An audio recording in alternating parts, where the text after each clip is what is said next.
એના પછી જ્યારે પહોંચે છે મથુરા અને સગા મામા કંસને મારવાનો છે, કુરુક્ષેત્રમાં જે વેદના અર્જુનની હતી એ જ વેદના ત્યાં કૃષ્ણની પણ હતી, પણ એને કોઈ માર્ગદર્શક નહોતો. આગળ આ ચર્ચા કરીશું કે કૃષ્ણનું જીવન આપણા માટે કેવી રીતે એક માર્ગદર્શક છે. મારા સહયોગી શિવાની પણ મારી સાથે જોડાયેલા છે. શિવાની જી નુપુર, કૃષ્ણનું જીવન તો માર્ગદર્શક છે, પરંતુ હાલ જે સમાચાર સામે આવ્યા છે જેની રાહ સૌ કોઈ જોતા હતા તે ક્ષણ આવી ગઈ છે.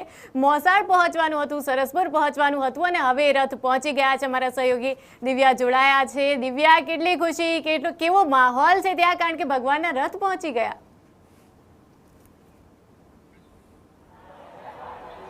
વાજતે ગાજતે જે મોસાળવાસીઓ ભગવાન જગન્નાથજીની આતુરતાથી જે રાહ જોતા હતા તે રથ છે તે સરસપુર ખાતે પહોંચ્યો છે અને વાજતે ગાજતે ભગવાનનું મામેરું છે તે કરવામાં આવશે. મોસાળવાસીઓ પણ તેને લઈને અત્યારથી સજ્જ છે. મંદિરની અંદરના દ્રશ્ય કે જ્યાં મામેરું છે તે તૈયાર કરી દેવામાં આવ્યું છે અને અહીંયા મહંત દિલીપદાસજીનું પણ સ્વાગત છે તે કરવામાં આવશે. ભગવાન જગન્નાથજીના મોસાળને લઈને મોસાળવાસીઓ તો કેટલાય સમયથી આતુર હતા કે ક્યારે જગતના નાથનું આ મોસાળું કરવાનું એક સૌભાગ્ય મળે અને જે પરિવારે આજે મોસાળું તૈયાર કર્યું છે તે પરિવાર પણ અહીંયા સાથે છે. વાજતે ગાજતે જગતના નાથનું મોસાળું છે, મામેરું છે તે કરવામાં આવશે. ત્યાર સાથે જ મંદિરમાં પણ વિશેષ તૈયારીઓ છે તે પણ કરવામાં આવી હતી. સાથે જ તમામ જે તૈયારીઓની સાથે આગતા સ્વાગતા છે તે ભગવાન જગન્નાથજીના તો કરવામાં આવી જ રહ્યા છે. સાથે જ મોસાળવાસીઓ છે તે લાડ પણ લઢાવતા નજરે છે તે પડે છે.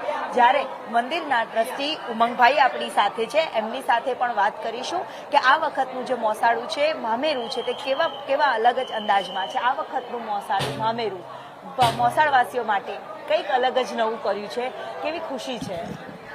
આ વર્ષે 148મી રથયાત્રાના સંદર્ભે આ વર્ષે જ્યારે આજે અષાઢી સુદ બીજના દિવસે જ્યારે ભગવાન જગન્નાથજી, બહેન સુભદ્રા અને ભાઈ બલરામજી આજે નગરચર્યાએ નીકળી ગયા છે ત્યારે અત્યારે ગણતરીની મિનિટો જ બાકી છે કે જ્યારે અહીંયા આગળ ભગવાન અહીંયા સરસપુર મોસાળની અંદર પધારશે ત્યારે અહીંયા અનેરો ઉત્સાહ છે અને સરસપુરવાસીઓ એમની આતુરતાથી એનું સ્વાગત કરવા માટે અહીંયા તત્પર છીએ. અને જ્યારે અહીંયા આગળ આવે છે ત્યારે સરસપુરવાસીઓમાં દિવાળી જેવો જ આનંદ હોય છે કે અહીંયા પ્રભુ રામ આવે છે એમ અહીંયા જગન્નાથ, બેન સુભદ્રાજી અને ભાઈ બલરામજી અત્યારે અહીંયા પધારી રહ્યા છે. અને ભક્તોમાં પણ અનેરી જે ખુશી હોય છે, સાથે ટ્રસ્ટી મંડળમાં પણ અનેરી ખુશી હોય છે. જ્યારે પ્રથમ રથ જે મંદિરમાં પહોંચ્યો છે, ભગવાન જગન્નાથજીનો પ્રથમ રથ મંદિરમાં પહોંચ્યો છે અને સાથે જ ભક્તોમાં જે ખુશી છે, આતુરતા છે, તે હવે આતુરતાનો પણ અંત આવ્યો છે. યજમાન પરિવાર છે એમની સાથે પણ વાત કરવાનો પ્રયત્ન કરીશું, કારણ કે ભગવાન જગન્નાથજીનો પ્રથમ રથ છે તે મંદિરમાં પહોંચ્યો છે. ભગવાન જગન્નાથજીનો પ્રથમ રથ મંદિરમાં પહોંચ્યો છે. કેટલી ખુશી, જે આતુરતા હતી? બહુ જ ખુશી છે, બહુ આતુરતા છે કે હવે જગતના નાથે તો બહુ રાહ જોવડાઈ, 9 વર્ષ તો જોવડાઈ, પણ અત્યારે કેટલાય કલાકથી રાહ જોઈ રહ્યા છે. એ ઘડી હવે આવી ગઈ છે અને જગતના નાથ હવે આવશે.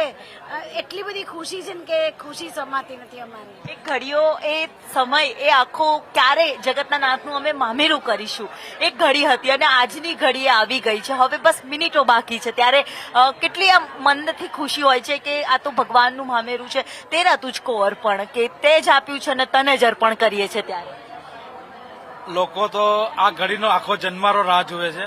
અમારે તો કંઈક પળો કરવાની છે, રાહ જોવાની.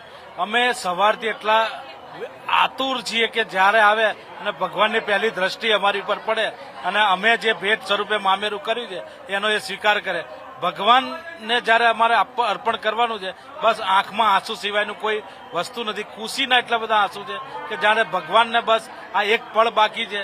જ્યારે અમે એવું વિચારીએ કે હવે કેટલી વાર, તારે અમને એમ થાય કે લોકો તો જન્મારો રાહ જોવે છે, અમારે તો ખાલી પળો રહી છે અને ભગવાન આવી પહોંચ્યા છે. એનો જય જયકાર અહીંયા સુધી સંભળાય છે. બસ હવે થોડીક ક્ષણોમાં અમે ભગવાન પાસે પહોંચી અને અમારી જે જિંદગીની પૂંજી છે, જિંદગીની જે અમારી અનમોલ ભેટ છે, જિંદગીની અમારું જે પાકેલું ફળ છે એ અમને અર્પણ કરી છે. ભગવાન પહોંચ્યા છે, પરિવારમાં એક ખુશી, ક્યારે હું ભગવાનનું મામેરું કરીશ, ક્યારે હું ભગવાનના દર્શન કરીશ, ક્યારે હું ભગવાનને ભેટ આપીશ, એ સમય આવી ગયો. હા, ખૂબ આતુરતાથી અમે લોકો રાહ જોઈએ છે કે ભગવાનના દર્શન થાય. મામેરાની તૈયારી કરી દેવામાં આવી. પ્રથમ રથ છે તે મંદિરમાં પહોંચી ચૂક્યો છે. બહેન સુભદ્રા અને ભાઈ બલરામ પણ આવશે. એક સાથે ત્રણેયના યજમાન પરિવાર આજે મામેરું કરી રહ્યા છે. એક લગ્ન હોય એવો એક ઉત્સાહ, નવું વર્ષ હોય એવો ઉત્સાહ, એક મોટો ઉત્સાહ કેવી રીતે પરિવાર પણ મનાવી રહ્યું છે. બસ એ જ અમે લોકો ભાવ વિભોર છીએ, અમે લોકોની બસ આંખમાં આંસુ છે, અમે લોકો બહુ જ ખુશ છીએ, બહુ જ આતુરતાથી રાહ જોઈએ છે, બસ રથ આવે એની જ રાહ છે, ઘડી ગણાય છે બસ. એટલે રથ છે તે અહીંયા મંદિરમાં પ્રથમ રથ છે તે પહોંચી ચૂક્યું છે અને પ્રથમ રથ બાદ હવે ભાઈ સુભદ્રા અને ભાઈ બલરામનો રથ પૂજા મંદિરમાં પહોંચશે અને વાજતે ગાજતે ભગવાન જગન્નાથજીના મોસાળવાસીઓ છે જે અહીંયા મામેરા છે તે પણ કરશે. ત્યારે અહીંયા સીધા જે દ્રશ્ય બતાવવા માંગીશ કે કેવા પ્રકારની તૈયારીઓ છે તે કરવામાં આવી છે. જ્યારે જગતનો નાથ આવતો હોય ત્યારે તો સોળે કલાએ દરેક